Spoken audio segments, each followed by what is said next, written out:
The sea was slowly disappearing, and humanity had caused it. For 1,000 years, Mont-Saint-Michel was an island, a fortress against the tides. But in the 19th century, a new causeway was built, connecting it to the mainland. This road, along with dams and farming, acted like a giant plug. It trapped sediment, and the bay began to silt up.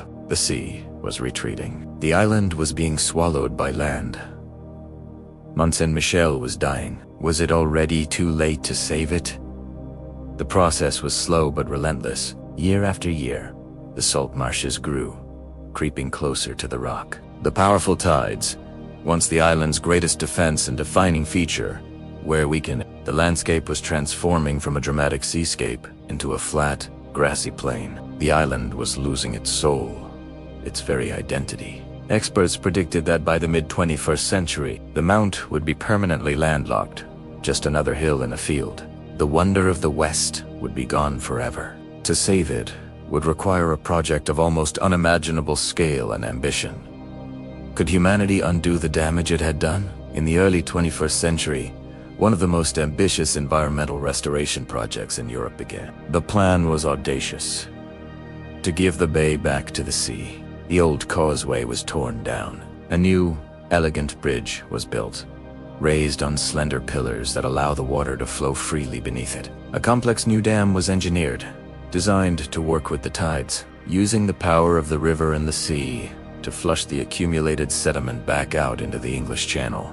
It was a massive gamble, a billion-dollar attempt to restore a natural wonder, but could engineering truly force the sea to return? The results were faster and more dramatic than anyone had dared to hope. As soon as the new systems were operational, nature began to reclaim its territory. The tides, now unobstructed, surged back into the bay with renewed force. The river, channeled by the new dam, scoured away decades of built-up silt. The salt marshes began to retreat. For the first time in over a century, Mont-Saint-Michel was a true island again, surrounded by water during the highest tides.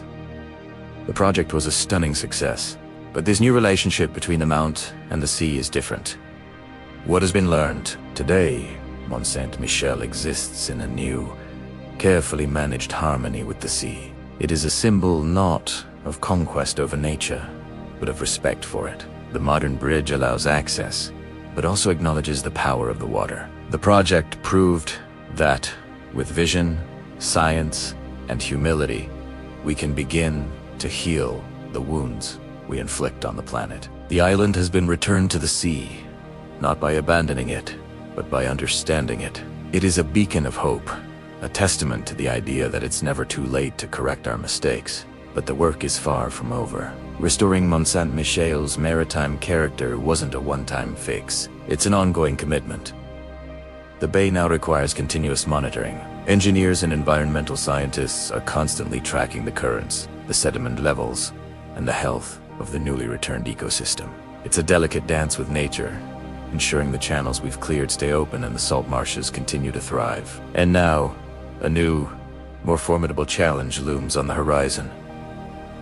Climate change, rising sea levels pose a direct threat to the very existence of this low-lying bay, and the causeway that connects it to the mainland. The incredible restoration work could be undone by the relentless advance of the ocean. How do you protect the tidal island when the tides themselves are changing in unprecedented ways? This brings us to the ultimate balancing act: tourism versus preservation. With over 2 million visitors a year, the island is under immense pressure. Every footstep, every souvenir shop, every shuttle bus ride has an impact. Managing this human flood, while safeguarding the fragile environment and the ancient stones of the abbey, is a constant struggle. We've brought the sea back to the Mont, but can we protect it from ourselves and the changing planet? The battle for Mont-Saint-Michel has been waged for centuries against sand, sea, and invaders, but its greatest challenge might just be beginning. So, what if the solution to saving this wonder of the world means changing the very way we experience it? Twice a day, the sea comes to claim this land. For a few hours, Mont-Saint-Michel is an island. Then the water retreats, and history is revealed. This place has resisted time, tides, wars, and kings, but its greatest enemy has always been the sea. Mont-Saint-Michel rises from the tidal flats of Normandy like a vision from another age. Neither fully land nor fully sea, it exists in a state of permanent transition. Located at the border between Normandy and Brittany, this rocky outcrop has one of the largest tidal ranges in Europe, sometimes exceeding 14 meters. In medieval times, the tide moved faster than a running horse. This geography shaped everything: how people lived, how they prayed, how they defended themselves. Long before stone walls and abbeys, this rock was already considered sacred. The construction of Mont-Saint-Michel is a story of pure human genius and unwavering faith. Imagine this. It's the 11th century. There are no cranes, no power tools, just sheer determination. Workers had to haul massive stones from quarries miles away, then wait for the low tide to transport them across the treacherous mud. They built pulley systems, giant wooden wheels powered by men walking inside them, to lift these heavy blocks to the top of the rock. The architectural style evolved over centuries, from Romanesque to the stunning Gothic design we see today, with its soaring spires reaching for the heavens. Every stone tells a tale of sweat, ingenuity, and a deep spiritual drive. It wasn't just a building, it was a testament to what humanity could achieve against all odds. But what happens when a place of peace must prepare for war? The same features that made Mont-Saint-Michel a sacred pilgrimage site also made it a perfect fortress. Perched atop a rocky island, surrounded by the sea, it was a natural stronghold. During the 100 Years' War between France and England, this abbey became a symbol of French resistance. The English repeatedly tried to capture it, laying siege to the island for decades. But the abbey's massive walls, fortified by clever military engineering, held strong. The knights and monks living there fought side by side, using the tides to their advantage, trapping enemy soldiers in the quicksand. Cannons were hauled up the steep slopes to defend the ramparts. For over 30 years, a small French garrison held out against a massive English force, making Mont-Saint-Michel the only place in Normandy that never fell. It was an unconquerable bastion, yet its most terrifying chapter was still to come, when its walls would turn from protectors to jailers. After the French Revolution, this sacred and heroic site was transformed into something much darker. A prison, nicknamed the Bastille of the Seas. The abyss, isolated and inescapable. Nature made it the perfect place to lock away political prisoners and enemies of the state. The beautiful halls that once echoed with monks' chants now echoed with the cries of the condemned. Cells were carved into the thick stone walls, and the former scriptorium, where illuminated manuscripts were created, became a bleak workshop for forced labor. Living conditions were horrific. The cold, damp stone, the relentless tides, and the psychological torment of being trapped between the sea and the sky broke even the strongest spirits. For nearly a century, Mont-Saint-Michel was a place of despair, not divinity. But how does a place with such a dark past reclaim its soul and face the challenges of the modern world? Today, Mont-Saint-Michel is a UNESCO World Heritage Site, welcoming millions of visitors each year. But this popularity brings its own set of problems.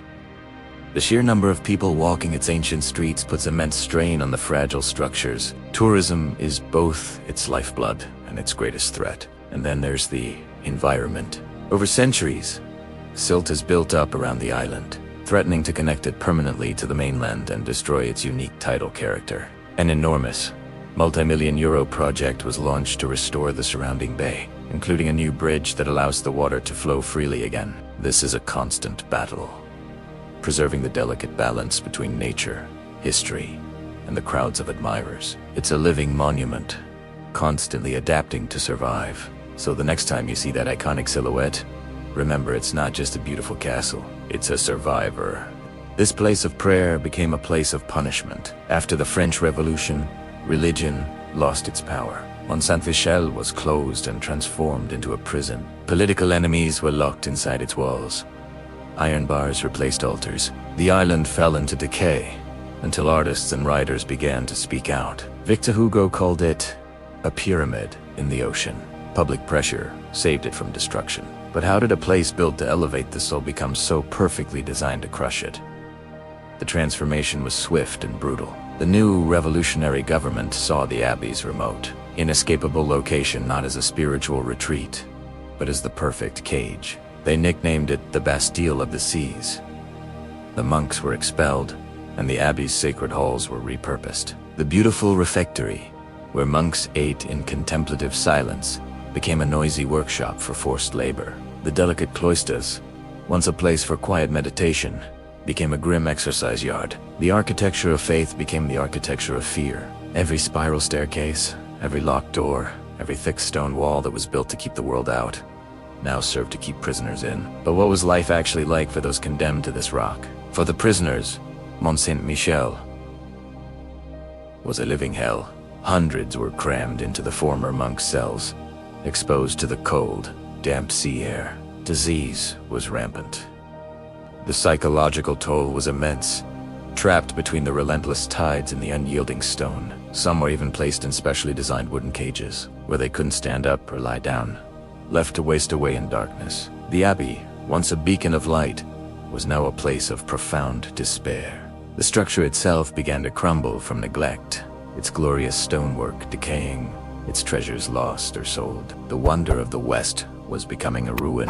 Who would even dare to speak for a place so forsaken? The saviors of Mont-Saint-Michel were not soldiers or politicians, but artists and writers. The Romantic movement of the 19th century fell in love with the dramatic, decaying beauty of the prison abbey. They saw it as a powerful symbol of human suffering and sublime history. The great writer Victor Hugo was one of its most passionate champions. After visiting, he wrote furiously, demanding the closure of the prison and the restoration of the monument. His words captured the public's imagination, creating a wave of pressure that the government could not ignore. The pen, it turned out, was mightier than the prison bars. But could a place with such a dark past ever be truly saved? In 1863, the prison was finally closed. The French state, moved by the public outcry, declared Mont-Saint-Michel a historic monument. A massive, century-long restoration project began, the slow and painstaking work of healing the wounds of the past. The prison bars were torn down, the altars restored. The goal was to erase the memory of the prison and return the abbey to its former glory. But erasing the past is not so simple. The restoration was a choice. Curators had to decide which history to save: the glorious abbey or the infamous prison. They chose both. What does it mean to walk through a place that is both a heaven and a hell? The official tour guides you through the sublime chapels and cloisters, but also points out the remnants of the prison. A giant tread-wheel crane, once used for construction, was repurposed by prisoners to haul supplies. The very stones are haunted by this dual memory, a place of both divine aspiration and human desperation. The beauty you see is real, but the darkness it covers is just as important. It serves as a permanent reminder that any place, no matter how sacred, can be turned into a hell. Are you seeing a sanctuary, or are you looking at the most beautiful prison ever built? Before monks arrived, before kings built walls, this rock already belonged to the gods. Long before Mont-Saint-Michel became a Christian sanctuary, it was known as Mont-Saint-Michel. Celtic tribes believed this rock was a place where the living could speak to the dead, the sea a gateway to the other world. The surrounding bay was dangerous, unpredictable, and deadly. Quicksands swallowed travelers without warning. For ancient people, danger meant divinity. When Christianity arrived in the 7th century, it did not erase these beliefs, it replaced them. But what forgotten rituals took place here under the watch of a pagan moon? The Celts saw the world as a place of spirits, where the veil between realms was thin. Mont-Saint-Michel, rising dramatically from the sea, was one of those thin places. Druids, the priests of the Celtic world, likely held ceremonies here, timed with the solstice. They would have read omens in the flight of seabirds, the patterns of the tide, and the shapes of the clouds. The rock was a natural altar, a place to honor the gods of the sea and the sky. They believed the powerful tides, which could rush in faster than a galloping horse, or the breath of a sleeping giant, or the pull of a watery underworld. This wasn't just a landmark. It was a living, breathing entity. But these ancient rites would not last forever, as a new faith was spreading across Europe, one that would seek to claim this sacred place for its own. How do you conquer a god? The transition wasn't immediate. For a time, old beliefs and new faith likely coexisted. The first Christian chapel, built in the 8th century, was dedicated to the Archangel Michael, the warrior angel who defeated the dragon. a powerful symbol for taming a pagan site. Legends say the archangel himself appeared to the bishop of Avranches, demanding a church be built on the mount. The bishop hesitated, and Michael burned a hole in his skull with his finger to prove his point. This story was a powerful piece of propaganda, a clear message that the old gods were gone, and a new, stronger power had arrived. The name changed from Mont-Saint-Michel, the Mount of the Tomb, to Mont-Saint-Michel. But can you ever truly erase what came before?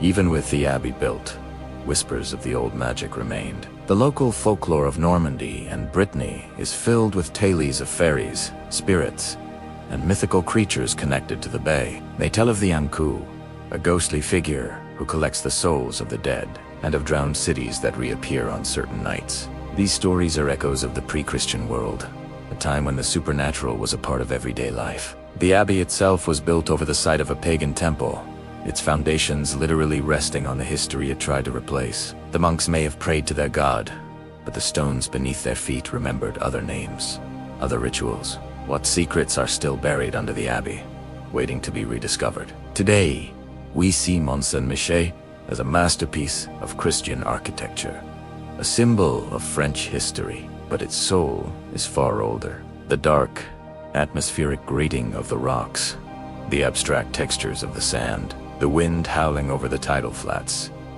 These are the same elements the ancient Celts witnessed. They remind us that before it was a center for prayer or a fortress for kings, it was a place of raw, untamed nature, a place that inspired awe and fear. It is a reminder that history is layered, and the past is never truly gone. It's written in the very landscape we walk on. According to legend, an angel burned a hole into a man's skull, just to make sure he listened. In the year 708 AD, Bishop Aubert of Avranches claimed the Archangel Michael appeared to him in a dream, demanding a sanctuary be built on the rock. Aubert ignored the vision. Michael returned. The third time, the angel pressed his finger into Aubert's head, leaving a hole in his skull, still preserved today. The message was clear. Mont-Saint-Michel became dedicated to Michael the warrior angel, protector against chaos, ruler between heaven and earth. This choice was no accident. An island between worlds deserved an angel between realms. But why Michael? What was it about this specific angel that made him the perfect patron for this island fortress?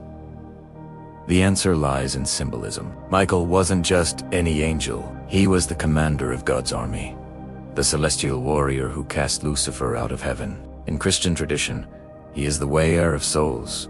On Judgment Day, the ultimate arbiter between good and evil. Placing his sanctuary on a former pagan site was a declaration of power, a spiritual conquest. The untamed, dangerous nature of the island, once feared as the domain of ancient gods, was now under the protection of heaven's strongest soldier. Every stone carving of Michael defeating a dragon wasn't just art.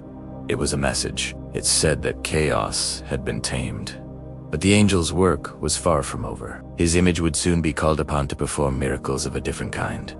Miracles of war. During the 100 Years' War, Mont-Saint-Michel stood as a defiant symbol of French resistance, the only stronghold in Normandy never to fall to the English. For the soldiers defending its walls, their cause was righteous, blessed by the Archangel himself. They believed Michael's presence made the mount invincible. Legends from the time tell of the angel appearing in the sky during battles, his sword blazing, turning the tide against the English siege. The cry, Saint Michael, was a call to arms, inspiring a handful of knights to repel an army. The abbey wasn't just a fortress of stone. It was a fortress of faith, guarded by a celestial warrior. He could defend the walls from armies, but could the Archangel protect the souls of those imprisoned within them? After the French Revolution, the sanctuary's purpose was twisted. It became a brutal prison, the Bastille of the seas.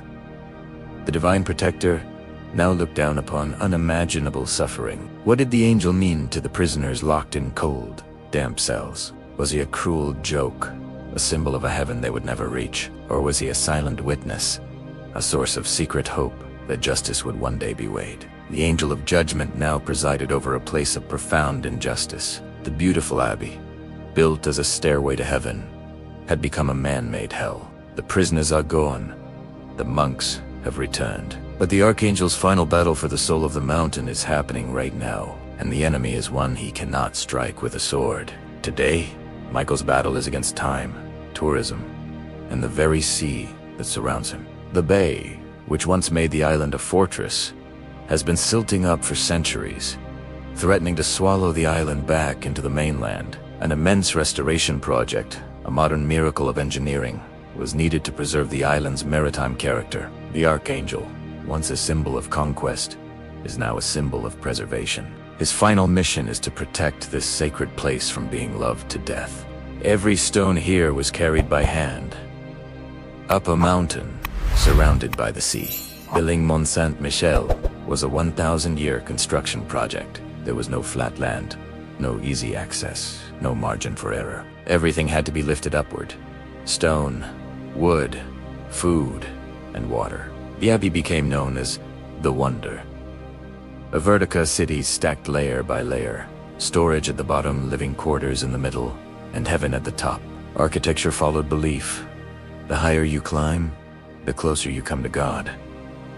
But how did they solve the first, most impossible problem, laying a foundation on a pointed, unforgiving rock? The answer was to build not just an abbey, but a new peak for the mountain itself. The first builders constructed massive crypts and chapels around the cone of the rock, creating a level platform to support the main abbey church above. These dark, powerful, Romanesque vaults are the hidden bedrock of the entire structure.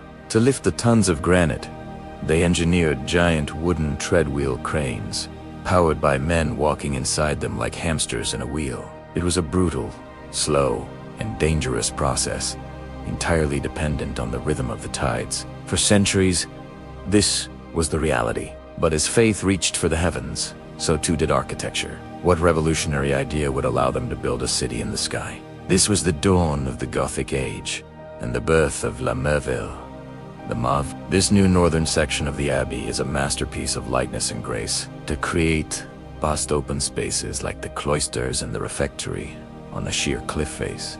These innovations channeled the immense weight of the stone downward and outward, allowing for thinner walls and vast windows that flooded the halls with divine light. They built a cloister open to the sky, a garden between heaven and earth, seemingly floating above the waves. But this delicate beauty was fragile, and the mountain was not done fighting back. What disaster nearly brought the entire abbey crashing down? In 1421, during the 100 Years' War, the Romanesque choir of the abbey collapsed. The mountain had reclaimed a piece of their creation. Besieged by the English and facing structural failure, the project seemed doomed. Yet, they rebuilt. For over a century, work continued to replace the choir in the new, more flamboyant Gothic style, a defiant act of faith in the midst of war. The abbey was a hybrid, a place of prayer and a fortress of war, with sacred walls thickened to repel cannon fire. It survived sieges and structural collapse, but its greatest test came when its purpose was twisted from a house of God into a cage for men. How did its holy architecture become the perfect prison? After the revolution, the abbey's isolated. Vertical design made it an ideal prison. The monks' cells became dungeons. The beautiful Hall of Knights became a workshop for forced labor. The architecture that was meant to elevate the soul was now used to crush the spirit. The structure fell into ruin, a shadow of its former glory. It wasn't until the late 19th century that a massive restoration effort began, a project that continues to this day. The story of this building is one of constant struggle and rebirth. It is a living monument, a testament to 1,000 years of engineering faith. Armies came, cannons fired, but this island never surrendered. During the 100 Years' War, Mont-Saint-Michel became a fortress. English forces controlled much of France, but never this rock. Surrounded by water, mud, and walls, the abbey resisted siege after siege. Religion and war merged. To defend Mont-Saint-Michel was to defend France itself. Its survival turned it into a symbol of national resistance. But how did a place of prayer, defended by just a handful of knights, hold out against the might of the English army for over 30 years? The island's first line of defense was nature itself. The Bay of Mont-Saint-Michel has some of the most powerful tides in Europe, racing in faster than a galloping horse. The English siege armies were constantly at the mercy of the sea, their camps flooded, their supply lines cut. The treacherous mudflats were laced with quicksand, swallowing men and horses without a trace. The defenders knew the rhythms of the tide and used them as a weapon, timing their attacks when the English were most vulnerable, trapped between the rising water and the impenetrable walls. The sea was their greatest ally, but a navy is not a castle. How is it transformed into a war machine? To withstand a siege, the sacred abbey was retrofitted with formidable military architecture. High, thick ramparts were built, encircling the island. Towers were fortified, and narrow arrow slits were carved into the stone, allowing archers to rain death upon the attackers below. The very layout of the town, a single steep road spiraling up to the abbey, became a deadly trap. Every corner was a choke point, every step upward a struggle. The small garrison of French knights, led by Captain Louis de Stouteville, were masters of defensive warfare. They were outnumbered, but they were on their home turf. A vertical fortress blessed by God and the Archangel Michael, but the English brought a new weapon to the fight, one that threatened to turn their stone walls to dust. The English army arrived with cannons, the new superweapon of the 15th century. They bombarded the walls of the abbey, hoping to blast their way through.